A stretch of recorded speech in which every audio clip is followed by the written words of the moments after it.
It's 7 o'clock, and I would like to call the meeting to order. Please join me for the Pledge of Allegiance.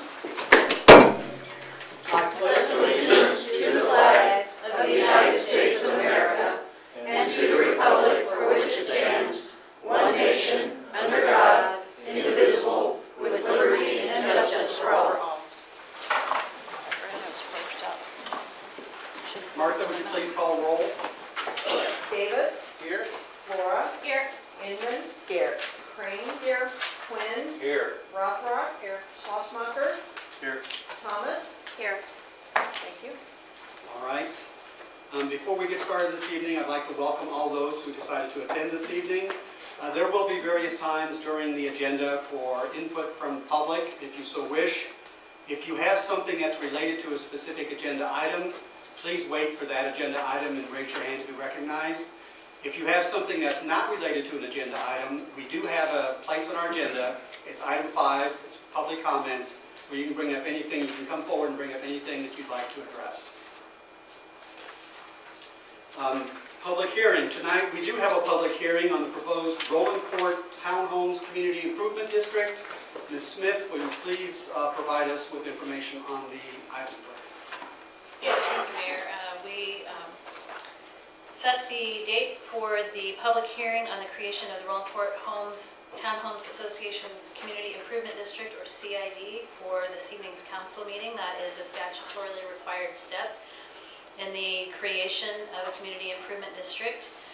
You may recall that this is a project that we've been working on since August of 2017, when there was a subsidence in the parking lot behind the Roeland Court Townhomes. Staff, our engineers, the residents, their engineers have been working to address the situation, and ultimately last year landed on the creation of a community improvement district to assist us in moving forward to look at repairs for that property. Typically we think of a community improvement district being associated with a sales tax, but there is also a special assessment component, which is what is being recommended through the creation of this community improvement district, whereby each of the individual property owners in Roeland Court would have the opportunity to pay for, over a period of 22 years, the repairs that are contemplated to their parking area and drive areas. So they, as you know, we went through the process of calling a public hearing, had a valid CID petition that was submitted back in December that was looking at a cost per unit of $711 a year as a maximum annual assessment. As we moved through the end of the year and into the first of this year, we were in conversations with the Homes Association and the residents, and they had an interest in expanding the limits of the project to pick up the parking area to the west as well, which changed the total annual assessment, which required us to start the process over again. So we went back through a process of redoing a petition. They do have 13 of 20 property owners who have signed the petition. It is a valid petition, and the costs have increased from the $711 or $81 a year to the $911 per year per unit. So with that, we would anticipate then that the city would make the repairs in conjunction with work that we would be doing in the creek channel as well, and allow for the restoration of the private parking areas. And I would be happy to answer any questions. The next step following the public hearing would be council consideration of an ordinance establishing the community improvement district, and we would anticipate bringing that forward to your April meeting. All right. At this time, I would open the public hearing for the Roeland Court Townhomes Community Improvement District. Is there anybody that wants to speak on this issue? If you do, please come forward, state your name and your city of residence for the record.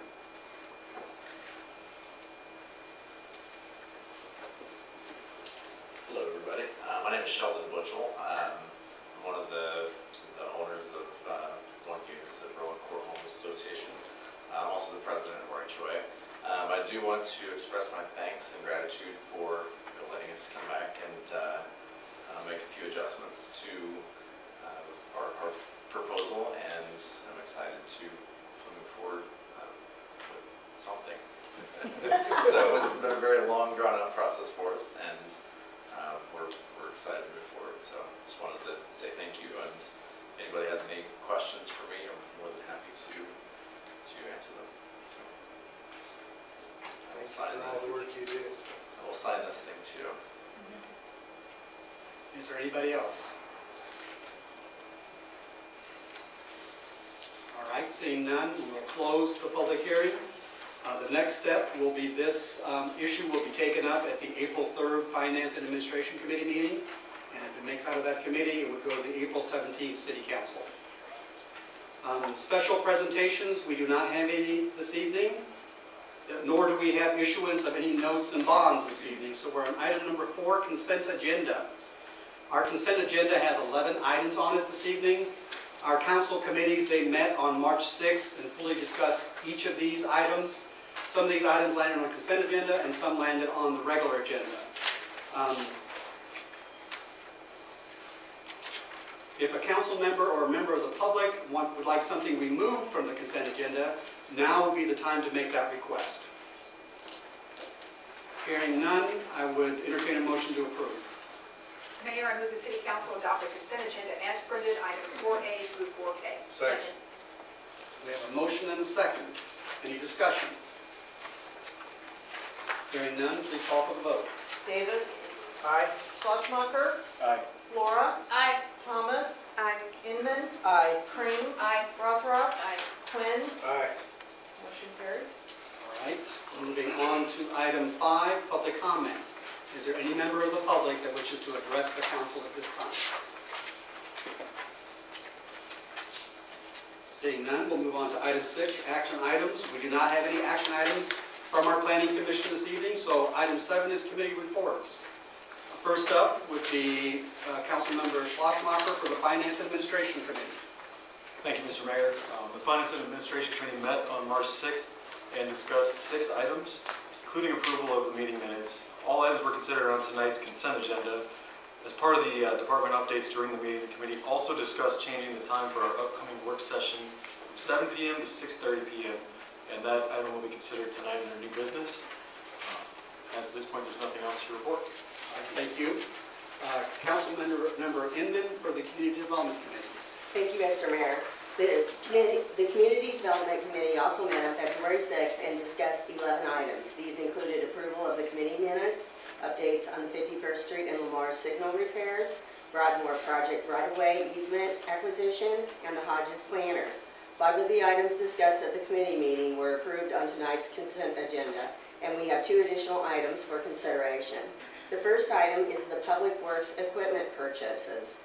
The 2019 budget included $385,000 in Public Works capital line items to fund the replacement of vehicles and equipment.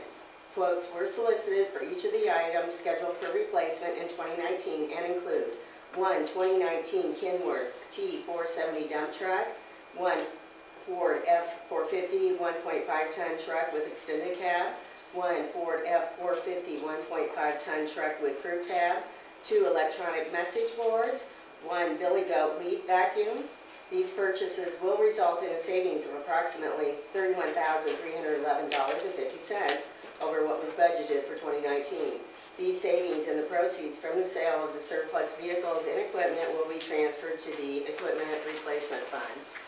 Mayor, I move the City Council approve the purchase of the 2019 Kenworth T470 dump truck, 1 Ford F450 1.5-ton truck with the extended cab, 1 F450 1.5-ton truck with the crew cab, and 2 electronic message boards and 1 Billy Goat leaf vacuum in the amount not to exceed $351,188.50. Second. We have a motion and a second. Do we have any discussion? Hearing none, please call for the vote. Flora, Aye. Quinn, Aye. Inman, Aye. Crane, Aye. Davis, Aye. Schlesmacher, Aye. Thomas, Aye. Rothrock. Aye. Motion carries. The next item up for consideration is the Broadmoor Construction Inspection Services. The Broadmoor project at Mart Way to Johnson Drive is included in the city's CIP for construction in 2019. This project includes a number of improvements, including pavement, curb, sidewalk, street lighting, and stormwater infrastructure. To ensure these items are built to plan specifications, it is critical to have a certified inspector on site while the work is being done. This task order with George Butler and Associates is based on a 16-week construction timeline with an additional 3-week built in for potential delays associated with the installation of the traffic signal. The city will only be billed for actual time spent on the project. This is a CARS project, which means that 50% of the construction and construction inspection expenses are eligible for reimbursement. This proposed task order with GBA for the construction inspection services in an amount not to exceed $139,399.70. Mayor, I move the City Council approve a task order with George Butler and Associates for the Broadmoor construction inspection services in the amount not to exceed $139,399.70. Second. We have a motion and a second. Is there any discussion? Hearing none, please call for the vote. Inman, Aye. Flora, Aye. Davis, Aye. Thomas, Aye. Crane, Aye. Quinn, Aye. Rothrock, Aye. Schlesmacher. Aye. Motion carries. And that concludes the Community Development Committee report. Thank you. Moving on to item 8. Item 8 is unfinished business. We do not have any unfinished business this evening, so we're moving on to new business. We do have 2 items. The first is the Renewables Direct Participation Agreement with KCP&L. Ms. Smith, will you please provide us information on this item? Yes, thank you, Mayor. So on March 6th, KCP&L hosted a summit for local, some of their larger commercial and industrial customers, including cities, school districts, and the like, in which they presented their new KCP&L Renewables Direct program, which would allow these entities to, that met some minimum average monthly peak demand standards, to purchase renewable resources or replace their current capacity through renewable resources, specifically wind power. We discussed kind of the results of that summit at our March 6th committee meeting, and the council directed us to look at pursuing and gathering more information on the specific participation agreement that would be required to sign up for this. The program is being offered on a first-come, first-served basis, and ask that we prepare that information for consideration at tonight's City Council meeting. So we have been working with KCP&L, and we do have Drew Robinson, who is the Renewables Manager, and Rebecca Galletti, who is our Community Business Manager, who are here this evening. So when we get into more of your specific questions or comments, we certainly have the experts in the room who can answer those questions for us. As I mentioned, the program does allow commercial and industrial customers with a minimum average monthly peak demand of 200 kilowatts or greater to subscribe to replace all or a portion of that capacity through a subscription to a renewable resource. The customers are able to aggregate their metered accounts, so it does not apply to anything that is unmetered when we determine eligibility for the program. And capacity has to be purchased in 200 kilowatt increments up to the first 1,000 kilowatts, and then in 500 kilowatt increments above that threshold. As KCP&L provided our statistics, we currently have an average monthly subscribed capacity of about 712 kilowatts. For customers who are interested in subscribing to the program, the current ECA or fuel factor charge on our bill would be replaced with what is called an RPC or renewable participation charge. And although the program wouldn't guarantee us savings, KCP&L is estimating that over time the average RPC will trend lower than the ECA has historically, resulting in a savings for those who participate in the program. Included in your packet was a 5-year history of the ECA charge that just kind of helps to illustrate what has happened with that ECA charge over that period of time. As I mentioned, program participants are able to reduce anywhere from 1% to 100% of their current capacity with the renewable energy. And the program overall is designed to accommodate between 100 megawatts up to 200 megawatts. Once KCP&L would secure enough interest in the program, then they would seek to construct the actual wind facility which would serve the subscribers. And at the summit, and they may have some additional information that they could share, they indicated that probably it would be 18 months following the time at which they would hit that subscription limit to when that wind facility might come online. So participation agreements may be approved for 5, 10, 15, or 20-year terms. If a customer is interested in subscribing for less than the full 20-year term, there is an additional administrative charge that is added onto that RPC, or renewable participation charge. If the shorter term is elected, then we would have the first right of refusal to renew at the end of that subscription period. And if we elected not to participate at that time, then our capacity would be offered to others potentially on the wait list.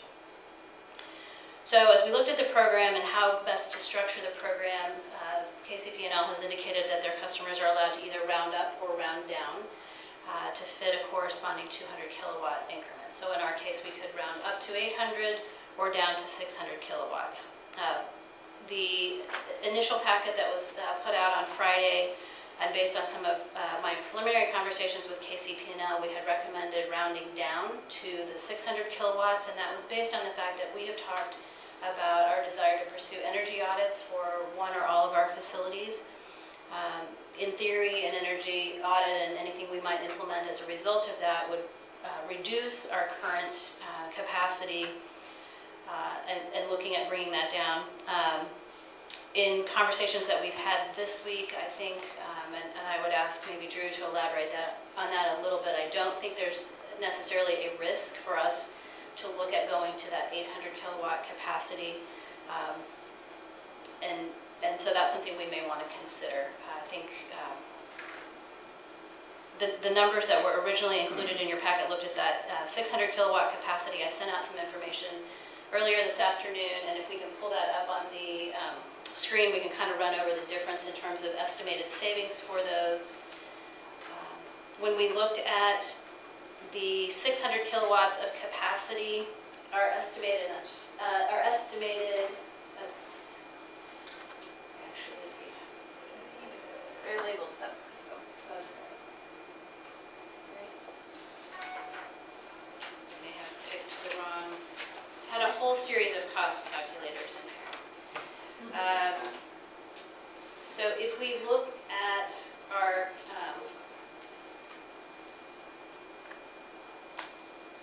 custom capacity for a 20-year term, okay, so the first one that we're looking at is the 600 kilowatt capacity for the full 20-year term. So you'll see at the bottom of this cost calculator, you'll see that estimated RPC at 0.02 compared to the current ECA at 0.0215.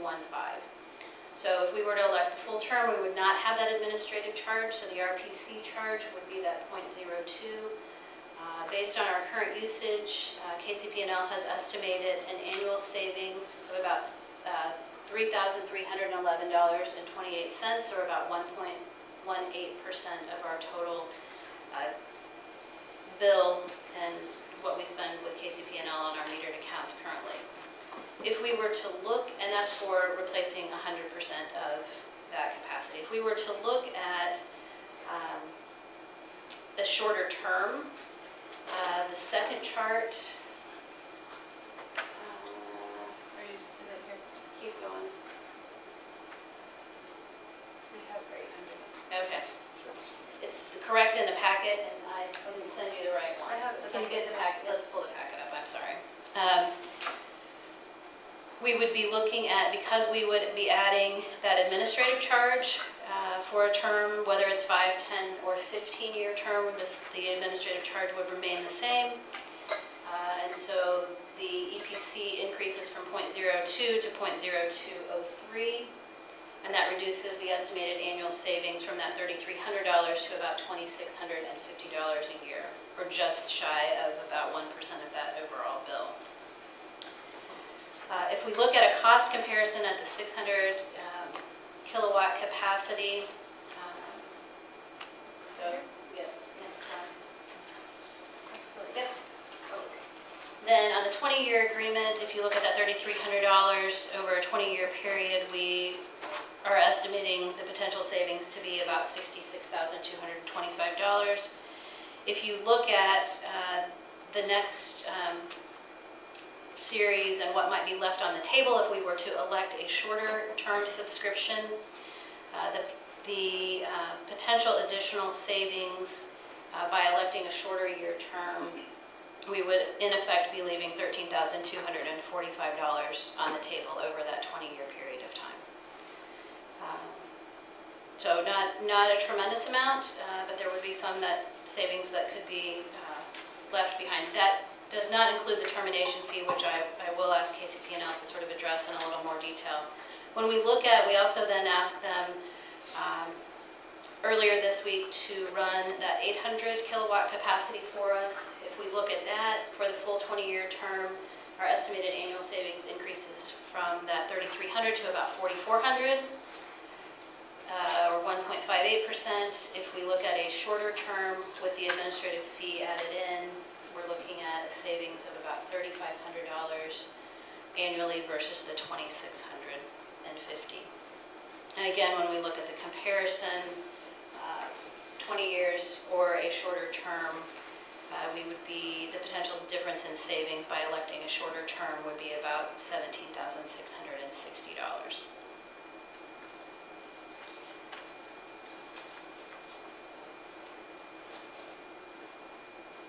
So as we look at this, we think about, the risk we think is minimal, but it's not potentially without its risk. If the ECA were to trend lower than the RPC, we would be locked in over whatever period we would elect to pay that rate at the RPC. Or if we overestimated our capacity, we could be at risk to pay more. And again, while we estimate those risks to be low, we felt it was important to just identify that it's not a guaranteed savings by participating in this agreement. I would maybe ask if Drew wouldn't mind coming forward and talking a little bit about the termination fee if we were to elect a shorter term, and the potential credit that would be available if we went to the 800 kilowatt capacity. Good evening. Thank you for having myself and Rebecca. My name is Drew Robinson. For the record, I am an Overland Park resident, just about 3 minutes from here, so by way of Prairie Village, so I know I'm not earning any good graces, but just a few things. One thing to point out in Mrs. Smith's presentation is the RPC is a fixed price across the term of the agreement. It will not trend in any direction. It is fixed for the duration of the term. Otherwise, if you could go back up to the 800.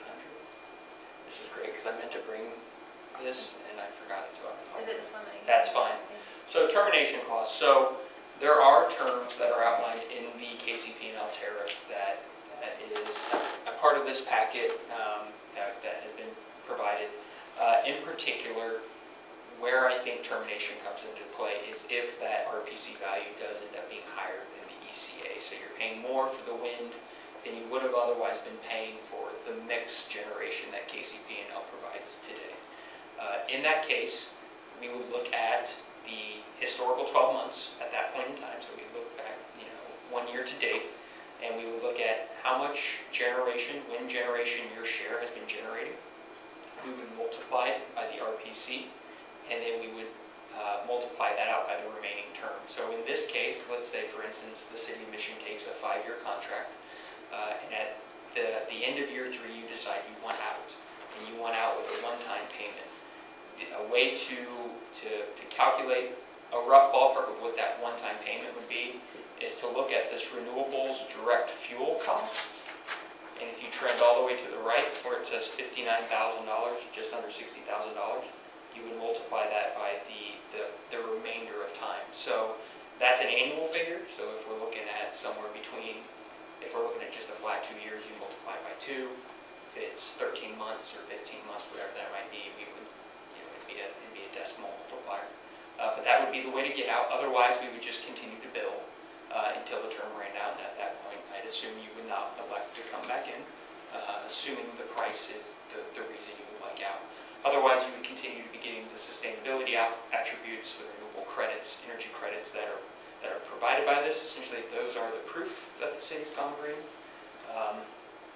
One other piece to clarify as well, the energy use is, as Mrs. Smith pointed out, it is the qualifying energy for this program. So when you take 100%, it's not 100% of all of the energy the city buys, but it's 100% of what qualifies for the program. And then I believe there was one other question you may have asked of me. I apologize. I started to talk and Yeah, that's okay. Early termination, and then the credit. So if we were to take the 800 kilowatt capacity and then not require all of that. so with this program, we anticipate some years your share might overgenerate what we think it will, and other years it might undergenerate. Wind is a very, I won't say volatile, but there is quite a bit of variability. In particular, wind generates the most in the spring months and in October. Those are our peak months. So during the summertime where it's hottest and you're using a ton of energy, the wind is not generating like it would otherwise. And so in those months where you see excess generation or surplus generation related to your share, we'll actually buy that extra energy back off of you. So the city would receive a bill credit in exchange for those kilowatt hours that we then would distribute to all of our non-subscribing customers throughout the KCP and L territory. That credit is worth about 80% of the RPC. So at 2 cents, it'd be 1.6 cents is what that credit would be. So we would just multiply whatever that surplus is by 1.6 cents, and then we put it on the true-up. One other item to note, and I believe we hit this in an email this afternoon, is we are looking to do only one annual true-up, which helps us reduce the volatility in billing. So you don't have these high months and these low months where it's hard to budget. So we are thinking we will probably pre-credit the customers who subscribe based on their share. So for the city in particular, we would pre-credit, do some mental math, just over 2 million kilowatt hours of that cheaper price on your bill for each month in a 12-month cycle. At the end of the year, we'll true up, we'll see, did the wind generation actually meet that threshold? And if it did, if it surpassed it, that's when we would give that credit on the next year's first bill. If the wind generation generated under, we then need to come back and recover that delta between the lower wind fuel factor and the normal ECA fuel factor for the months where there was a discrepancy.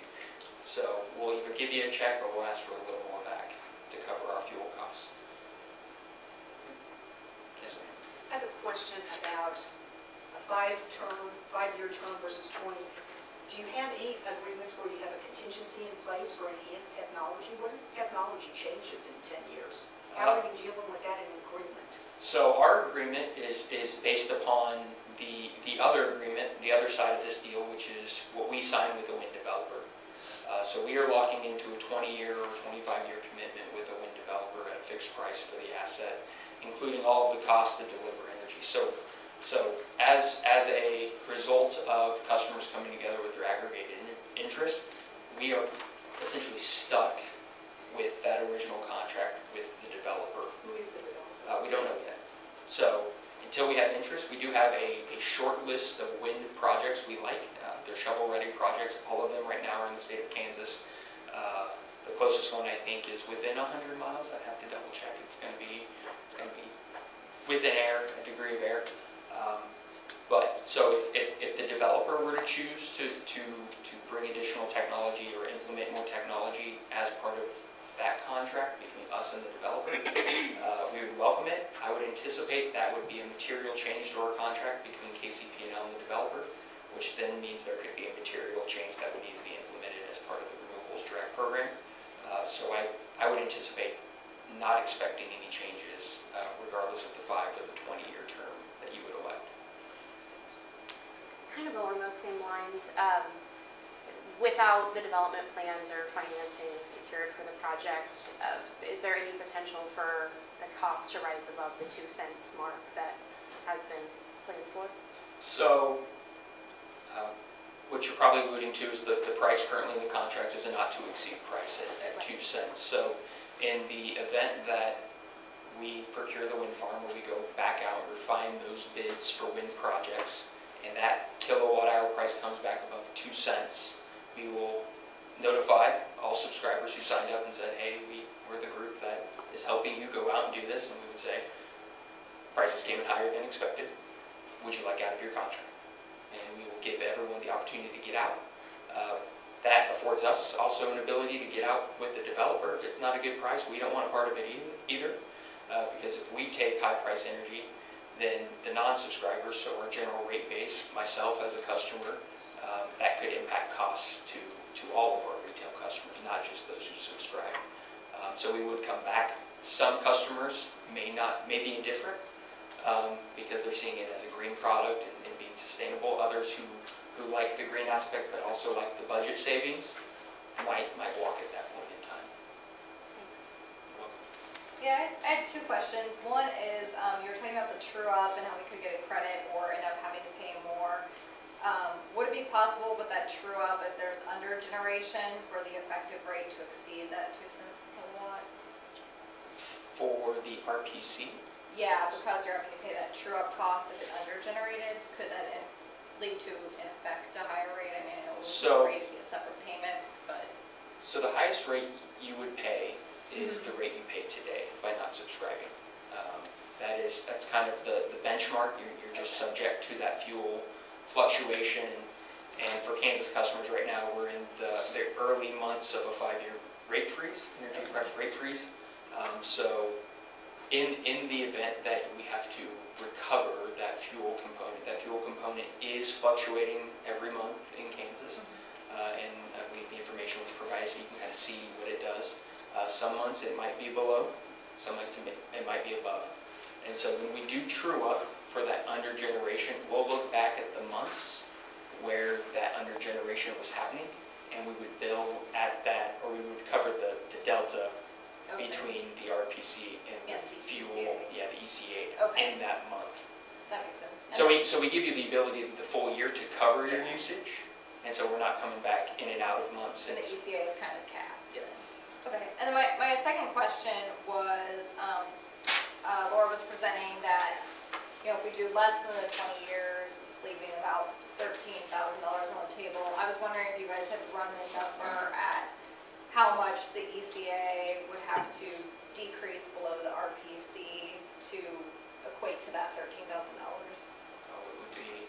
It would be an assumed calculation if we did it, just because I don't project out the ECA. It's quite frankly a true-up mechanism that is based upon our cost to generate electricity, and in the events that we're unable to generate our own electricity, we go out to the wholesale market and buy it.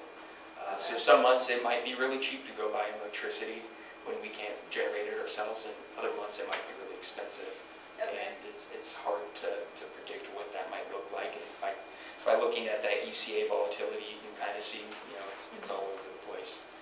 But I believe with a base set of assumptions, agreeable assumptions, you could probably run out a model if you liked.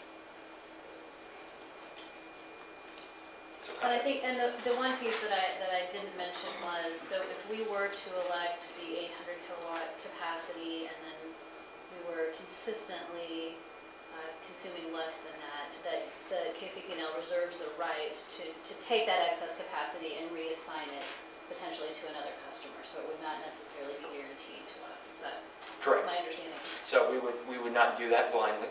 We would obviously be in conversation with the city if we saw that. Let's say, as you work on energy efficiency and upgrading HVAC systems and LED lights in all of your buildings, we realize energy might drop, or qualifying energy in this program.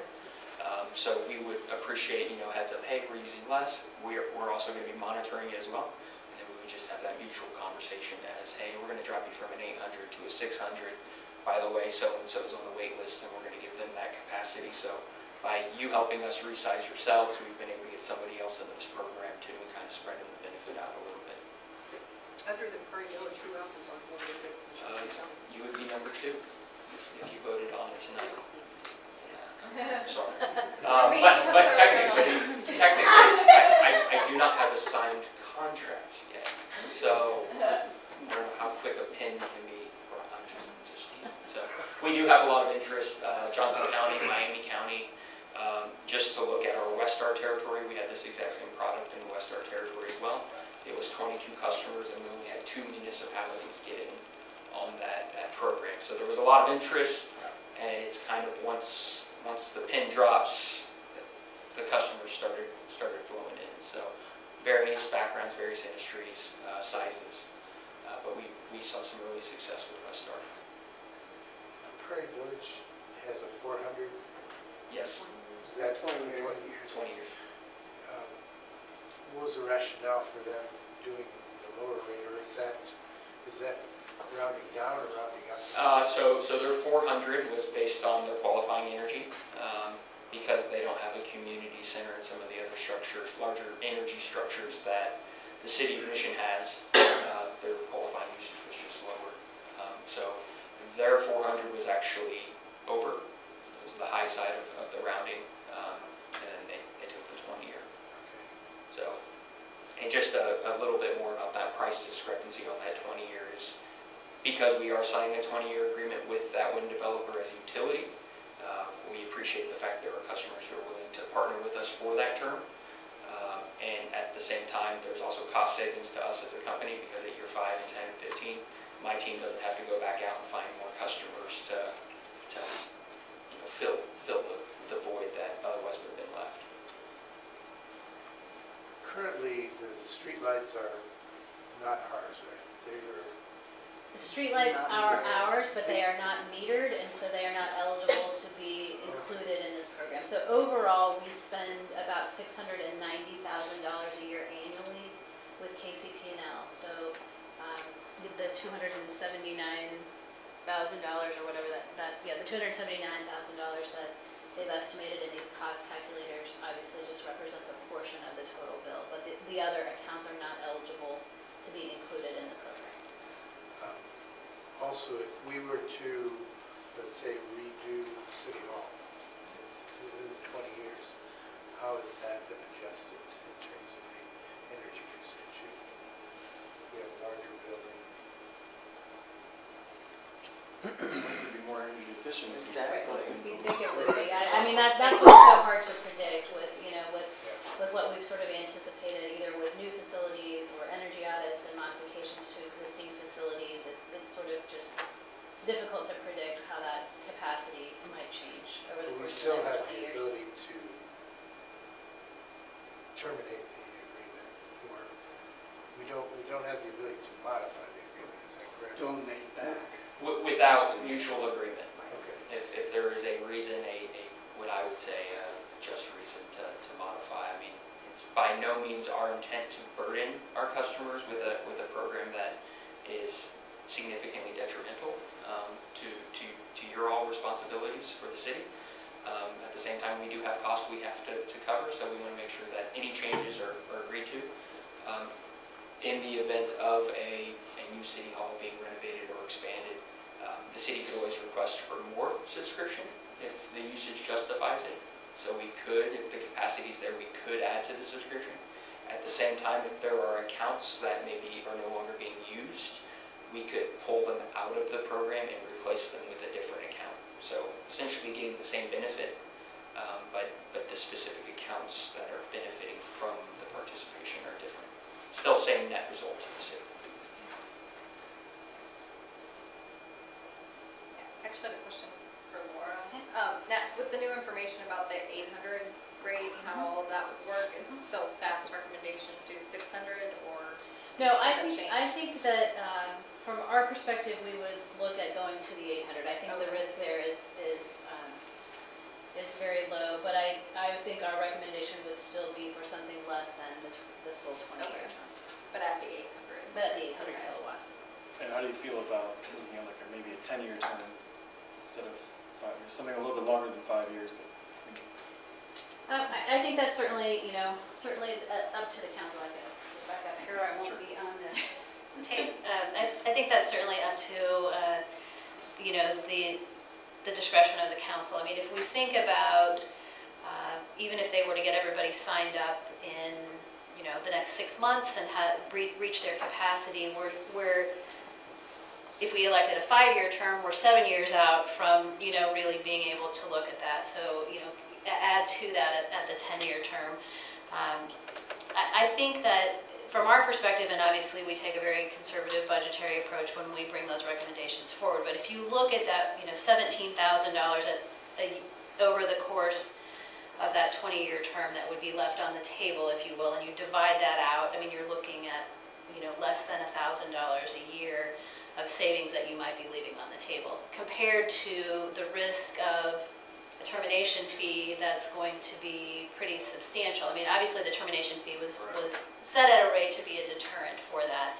And I think that was our primary consideration, is that the savings that might be left on the table were not significant enough to that. So I don't know, I think, again, if we were looking to terminate, I think as Drew mentioned, it would probably be difficult to pass that off, because it's likely that the costs are, more expensive, and so there's probably not another subscriber that they might be able to bring in to replace us. But so I think our recommendation would be, again, 800 kilowatts, 5-year term, maybe no more than a 10-year term if that was the council's pleasure. And I did speak with the folks in Prairie Village just to sort of see if I could understand why they elected the 20-year term, and what they indicated to me today was they really felt like it just gave them that lower annual cost savings, and that was primarily the driver, along with wanting to make that commitment over that long term to the program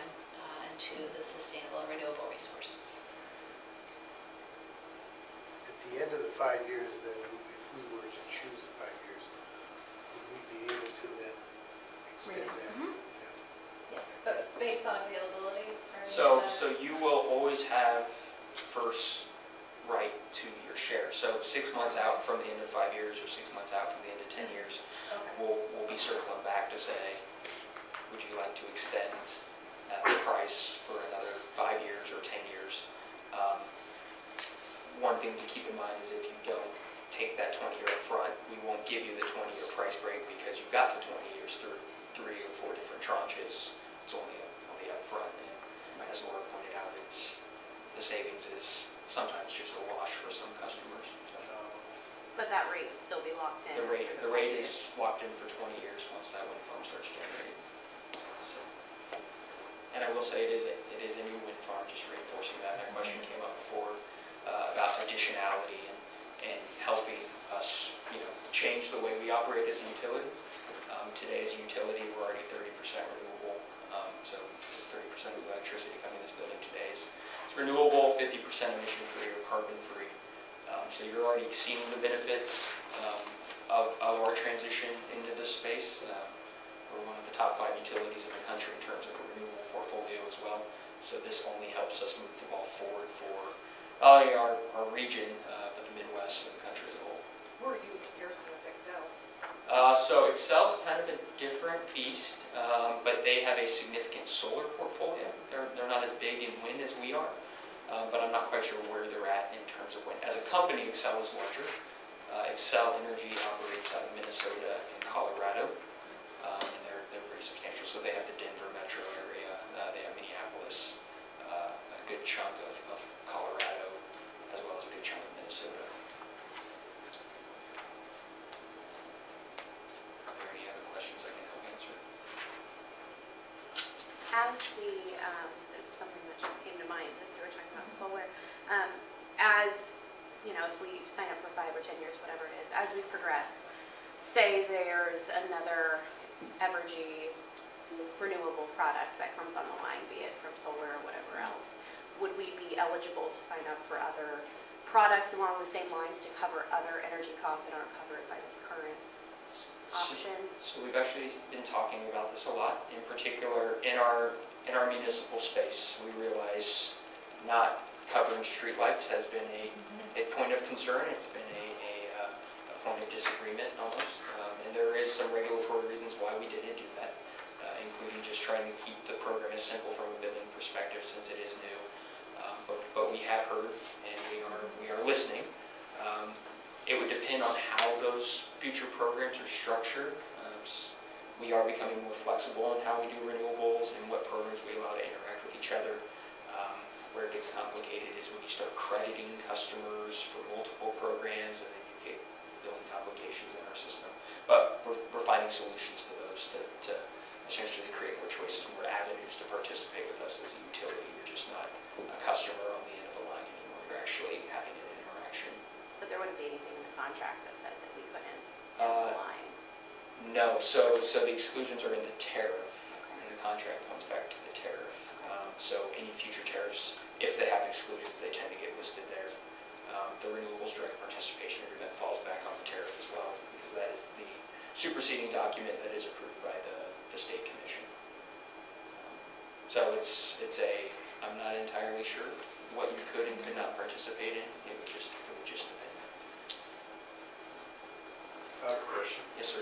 Is I guess the cost that the wind provider charges KCP&L, is that sensitive at all to the government subsidies, and can that be projected for 20 years out? So wind development today is there's what's called a production tax credit, or we call it the PTC.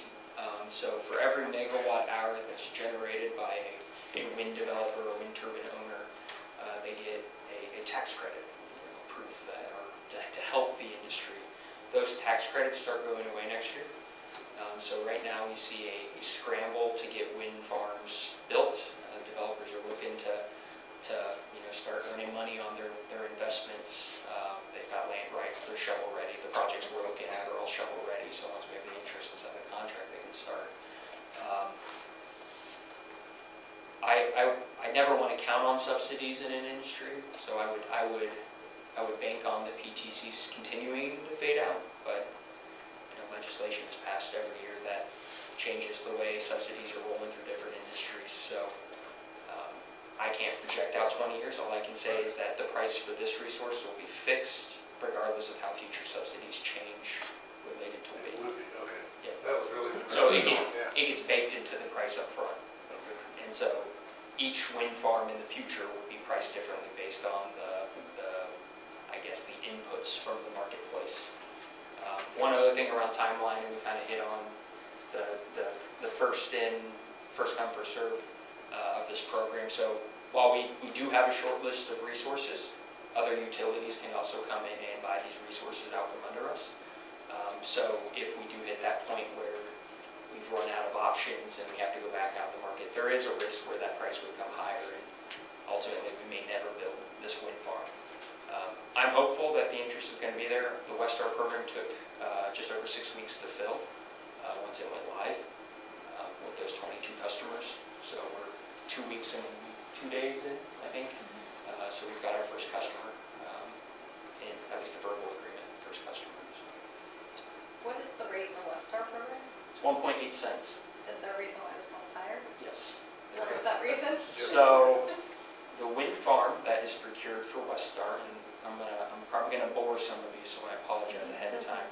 Ask the questions, it's fair. Yeah, so we belong to a wholesale marketplace, and there are different pricing zones in this marketplace. So ultimately, with Westar, the price to buy the wind at the wind farm will be roughly the same, but when you add on all the other costs to move the energy to Westar customers, it's less of a cost as opposed to building the wind farm and routing it farther into the KCP&L territory.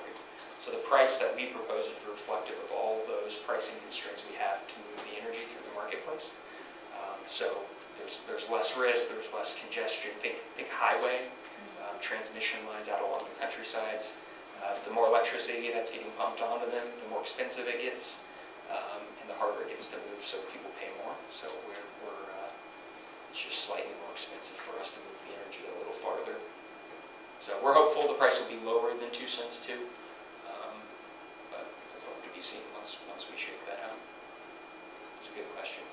If we were ever able to implement some of our own power generation, and let's say we started with 800 kilowatts, and then we find out we're not really using that, and we're down there, there'd be some opportunity there to negotiate maybe giving 200 kilowatts to someone else in the program?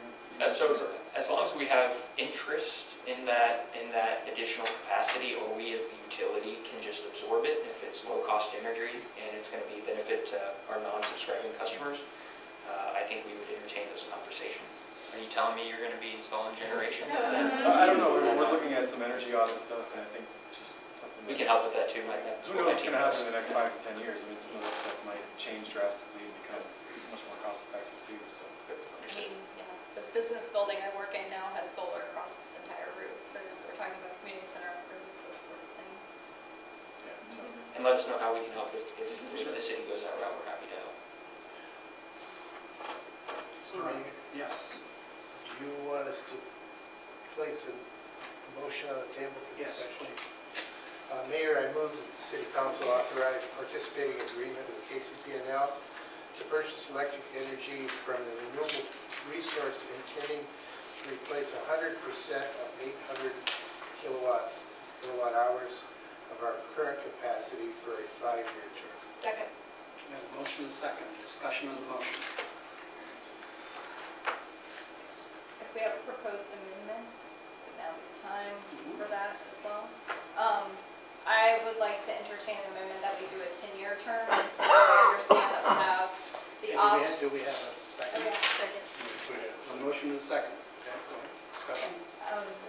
So I was just going to say, I understand that we have the right of the first refusal of our own share in the program, but I think that 10 years is a good balance between showing our commitment to a renewable energy resource, but avoiding risks to the city, because I agree with staff that when you get to 20 years, it's really hard to predict what's going to happen. So I think 10 is a happy medium to show our commitment, but avoid some of that risk. Yeah, I would tend to agree. I think 10 years is it's a good time period, but we also don't know what the technology is going to bring. Over the next 5 years, I don't know that we're going to see enough. 10 years from now, there could be some new stuff out there that we might even be able to implement as a city that can really help with power generation or really cut down on usage. So I personally think 10 years is a really good commitment.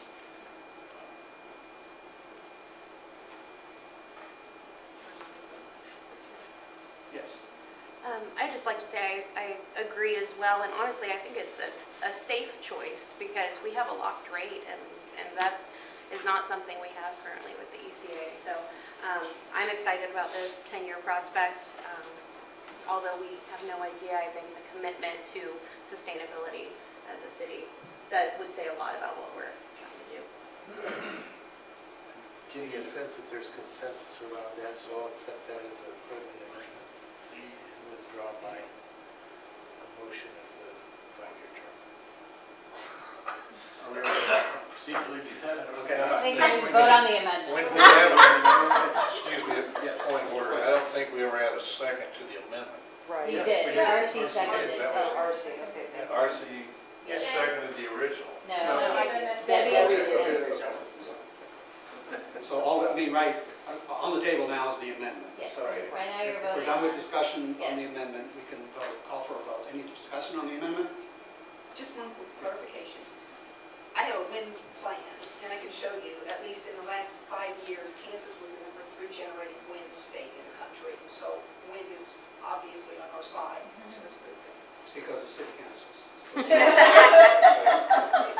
All right, call for the vote, please, Martha. Davis. Aye. Quinn. Aye. Rothrock. Aye.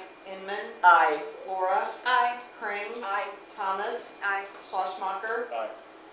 Okay, the amendment carries. So since the amendment carried, the original motion is... Is to purchase 800 kilowatt capacity for a 10-year term. I'm sorry, since the amended motion We was don't- passed, I we don't don't have to deal with the original motion. We do not. Yes. Now you vote Yes. You vote on the Vote on amendment. Okay, we have The original as amended. Well, No. it's as amended. It's as amended, Okay. Yes. So you're voting on the purchase of 800 kilowatt capacity for a 10-year term. That's correct. We just voted. Well, you Vote on the voted, amendment. you voted to change the original The term original motion from was. 5 to 10 years. All right, so let's call for the vote on the amended motion. Flora. Aye. Inman. Aye. Crane. Aye. Quinn. Aye, aye. Rothrock. Aye. Schlossmacher. Aye. Davis. Aye. Thomas. Aye. Motion carries. Thank you. Thank you. And I appreciate Drew and Rebecca and Katie's assistance Yes. over the Thank you very last much. week to 10 days to pull the information together and help us be in a position where we felt like we could make an informed decision. Thanks to them and thanks to you. Sign an agreement tonight, you be number 1. That's Yeah. right. And thank you, staff, for moving quickly on this. I know we emphasized at the last meeting that it was a time-sensitive thing, so I really appreciate that. And we have John from Sustainability here, so Yes. that's really good. And Alexis. Alexis. Yes, thank you for coming. All right, The next item is we have a meeting, time change for our next council meeting. Laura? Yes, Mayor, as we've done historically, when we move into the budget process, we like to change the time for our work sessions. They're set by ordinance at 7 p.m., but oftentimes it's more efficient and more convenient for us to start those at 6:30. So we would recommend that the council consider adjusting all the work session start times between now and August, which will get us through our budget process, to 6:30, and then we don't have to remember to do this every time we have a meeting. Entertain a motion. Mayor, I move the city council approve a start time of 6:30 p.m. for all upcoming work sessions through August 31st of 2019, including the 2019 budget work session. Second. We have a motion and a second. Discussion. Hearing none, please call for the vote. Thomas. Aye. Davis. Aye. Schlesmacher. Aye. Rothrock. Aye. Quinn. Aye. Crane. Inman. Aye. Flora. Aye. All right, we are on item 10, comments from the city council. This is an opportunity for our city council to be windy. Mr. Davis. I just wanted to say, we really appreciated the chance and opportunity to go to Washington DC to participate in the National League Conference congressional meeting. It was very informative. We had some real positive meetings, and I think everyone that participated had a chance to get to different aspects of it. It was very valuable. I like the picture that you sent to the Shawnee Mission Post. That was awesome. Thank you. Councilmember Quinn and I have a Ward 1 meeting on April 10th at 6:30 at the Sylvester Powell Community Center. So if anyone's interested, please attend. Side note, I have baby coming in 1 month.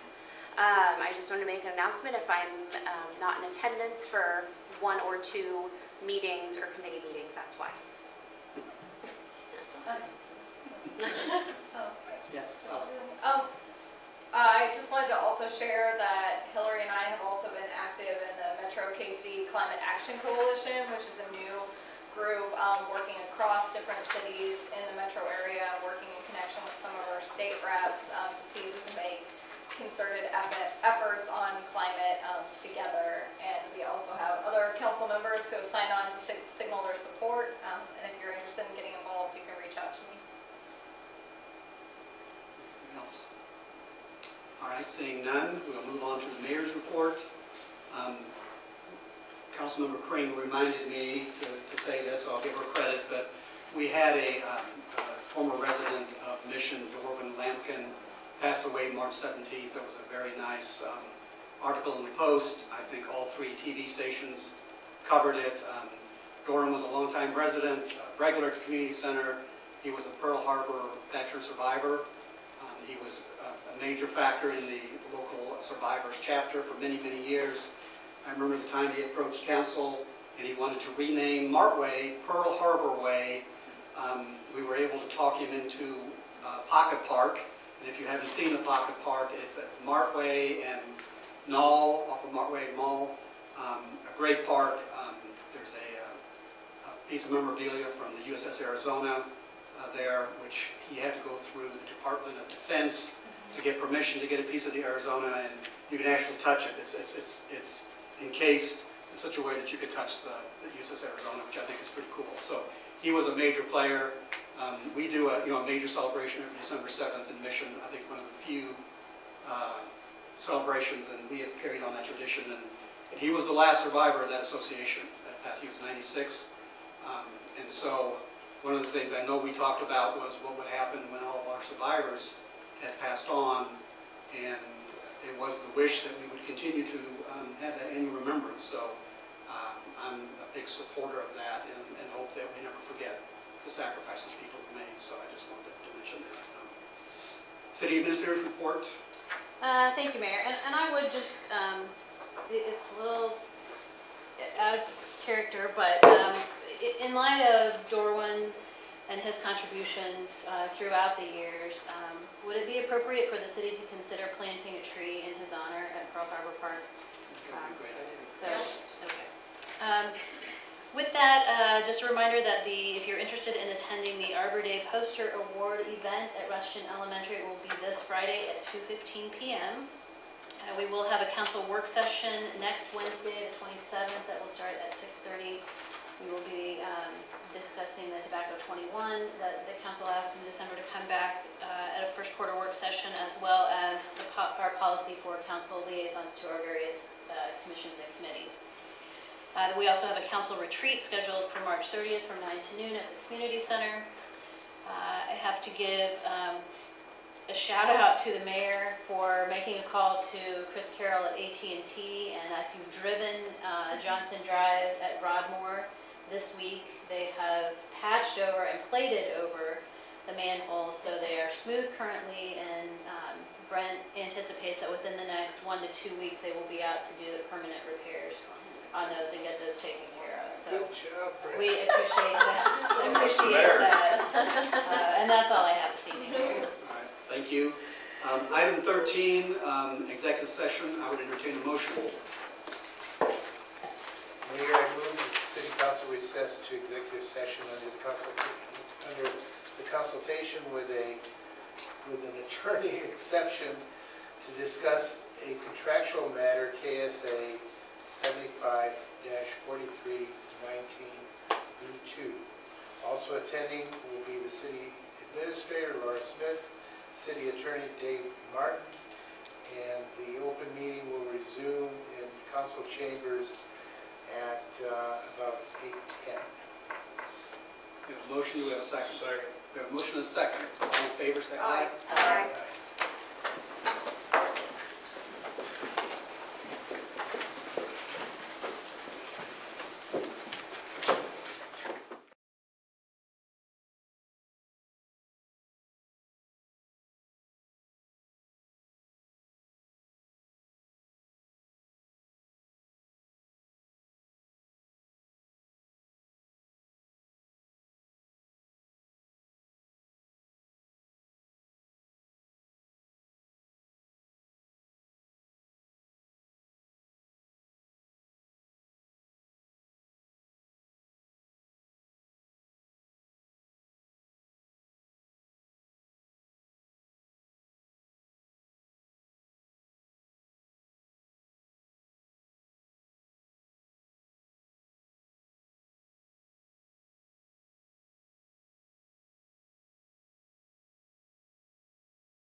That's what I was thinking.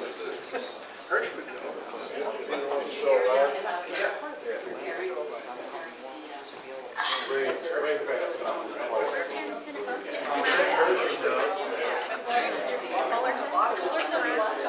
All right, let the record show that we are back in open session, and there being no further business tonight, I would entertain a motion. Motion to adjourn. Second. We have a motion and a second. All in favor, say aye. Aye. We are adjourned.